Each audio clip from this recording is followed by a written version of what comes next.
It's time to level up your miniature painting. Anyone can get the results that I'm going to show you in this video. And the best thing about it is it's fast. In my last video, I showed you how you can get your battle line units up to a better than battle ready standard. In this video, I'll show you how I took that process one step further to paint your heroes to a better than parade ready standard. So let's get to work.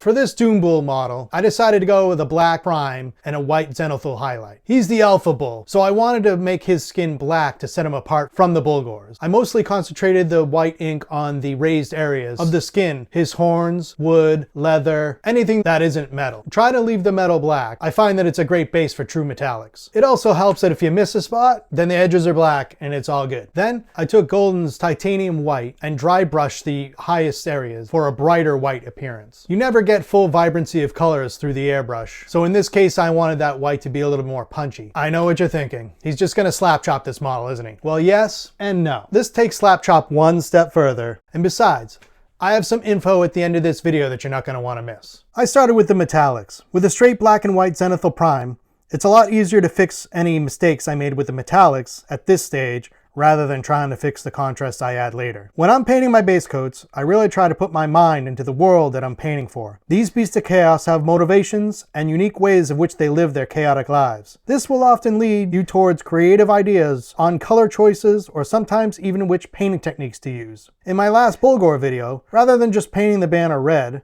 I imagined that it was made of the skin of his enemies. This led to trying a new technique with oils. For the Doombull and their bloodlust, I thought he might dye his armor in the blood of his enemies. So I added Flesh Terror's red over the metallics. What is best in life?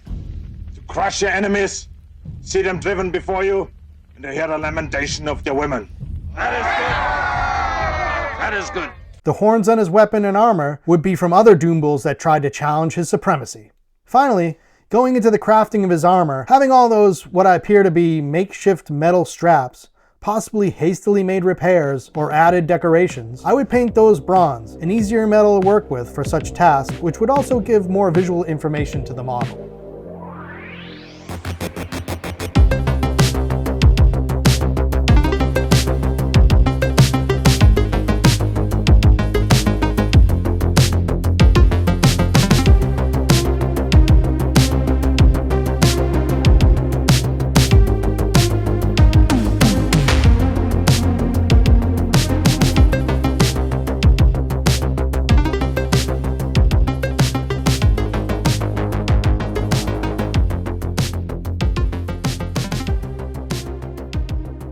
Time to add shadows. And for this project, that means oil washes. For this model, I went with black for the armor and weapons, magenta for the face, hands, elbows, and knees, and burnt umber all over. I waited 20 to 30 minutes, then used makeup sponges to remove the oils from the upper areas, but made sure to keep it in the recesses. This creates my shadows quickly and easily, allowing me to shade only what I want, and keeps me from having to reapply the mid or base colors. It takes some practice, but I certainly wouldn't describe it as difficult. Enamels would also work much the same if you're so inclined, but there's way more variety with oil paints, and will be much cheaper in the long run. Now we're on to the bonus step. We're going to give some of these models some highlights using traditional layering techniques. For many painters, this is the bread and butter step and it gives the most enjoyment. Seeing the transformation from a decent model to a great model is so gratifying, and I completely agree. It's a fun part of painting, but not so fun if you're painting 30 battle line models, which can turn into a real slog and lead to painting fatigue, if not outright frustration. But for the hero models, or a small unit of your favorite models, this can be so rewarding. We're not entering Golden Demon here though, and I still want to play with my minis. So, coming up with which parts of the model will give the biggest bang for your buck is essential. In this case, highlighting the armor is a key part of this step, so make sure to give this the time it requires. Giving edge highlights, scratches, and battle damage will go a long way on this heavily armored model. I try not to stress too much about being perfect. Let this be a stress-free process of letting go and painting instinctively. Then of course, the face will be another key area you want to spend some time on. I generally try and keep the number of highlight layers down to 2 though, which with this process should be plenty. You already have the mids and shadows finished to this point already.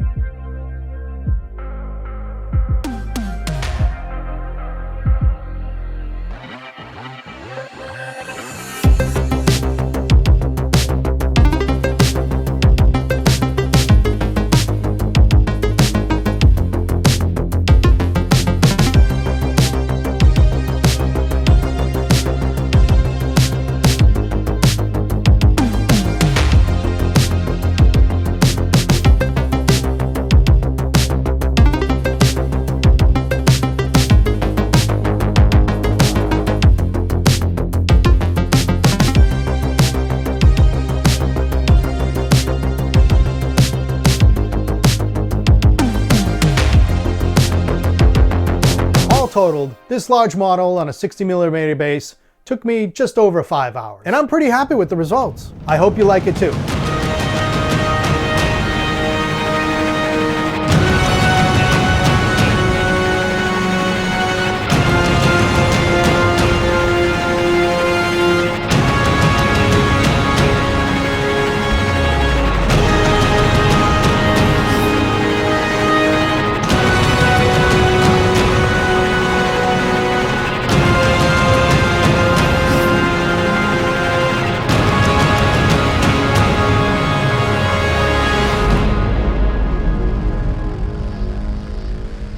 Hey, you're still here! Are you interested in 3D printing your own models to play your favorite games, but you don't have a 3D printer? If so, you're gonna wanna smash that subscribe button. In the next couple weeks, maybe towards my favorite holiday, I'll be announcing a giveaway that you're not gonna wanna miss. Thanks!